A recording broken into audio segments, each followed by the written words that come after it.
Brought to you by Penguin.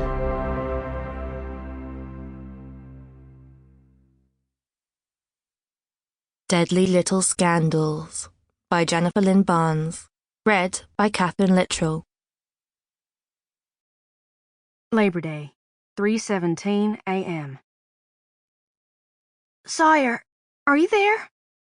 I'm here. I can't feel my feet, or my hands, or my elbows, or my face, or... Sadie Grace, just give me a second. Okay. Was that a second? If I'm gonna get us out of here, I need to think. I'm sorry, I want to stop talking, but I dance when I'm nervous, and right now I can't dance because I can't feel my feet, or my hands, or my elbows, or... Everything is gonna be fine. When I'm nervous and I can't dance, I babble, and... Sawyer, being buried alive makes me very nervous.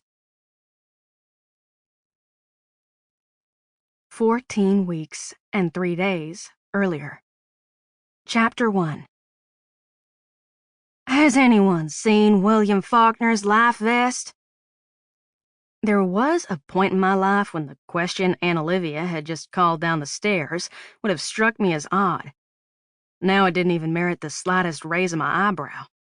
Of course the family's mammoth Bernese mountain dog was named William Faulkner, and of course she had her very own life vest. Hell, it was probably monogrammed. The mamas of the debutante set were very big on monogramming.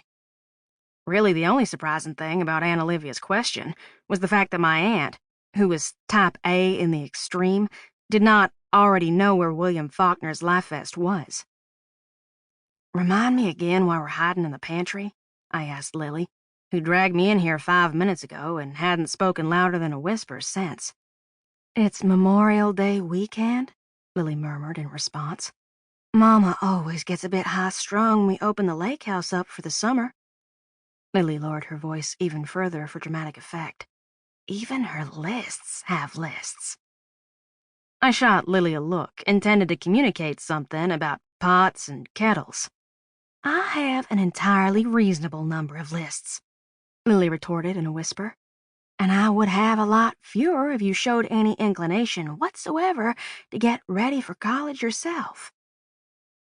Lily Taft Easterling was just as type A as her mama, and both of them insisted on operating under the assumption that I was going to state with Lily in the fall.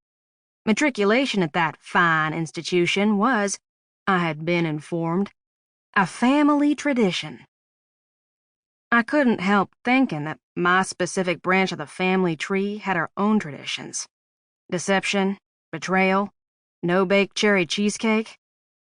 Is it me, or did there used to be a lot more food in this pantry? I asked Lily, to keep her from reading anything into my silence. Mama packs for the lake like a survivalist preparing for the end days, Lily said in a hushed voice. She fell silent at the sound of incoming footsteps, which stilled right outside her hiding place. I held a breath, and a moment later the pantry door flew inward. Hasta la vista, Lily! Lily's younger brother, John David, punctuated that statement with a cackle and began pelting us with Nerf darts. Ducking, I noted that our assailant was dressed in camo, had painted black stripes under his eyes, and was wearing an enormous life vest that I could only assume belonged to the dog. I try my level best to avoid fratricide, Lily said pleasantly.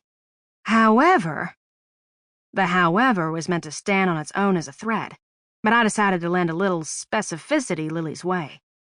However, I suggested, advancing on John David, noogies are more of a gray area? I caught John David in a headlock. You mess with the bull?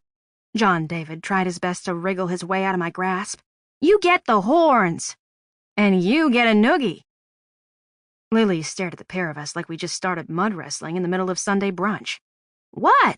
John David said innocently, before trying and failing to bite my armpit. You two are bad influences on each other, Lily declared. I tell you, Sawyer, there are days when I'd swear he was your brother, not mine. That was Lily's version of teasing, but still, I froze. Lily had no idea, none, what she just said. Sample complete. Ready to continue?